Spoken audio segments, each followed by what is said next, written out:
ఆయన అన్నాడు, నాకు ఇంతటి బలపరాక్రమములు ఉండి కూడా నేను జితేంద్రియుడని లోకహితము కొరకు ప్రవర్తిస్తూ ఉంటే దేవతలందరూ కూడా నన్ను చేతకాని వాడిని అనుకుంటున్నారు. అందుకే ఇప్పుడు నా పరాక్రమం ఏమిటో, నా చేతనైన తనం ఏమిటో చూపిస్తాను. నా నారాచబాణములను విడిచిపెట్టడం మొదలు పెడతాను.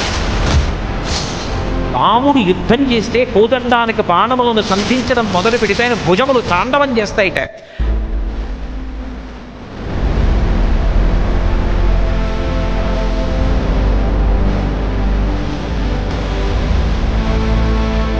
ఇప్పుడు నా రూపం ఎలా ఉంటుందో తెలుసా? నన్ను ఆపగలిగిన వాడు లేడు లక్ష్మణ, విడిచిపెడుతున్నాను బాణములు, చూడు ఇప్పుడు నా ప్రతాపం ఎలా ఉంటుందో అంత.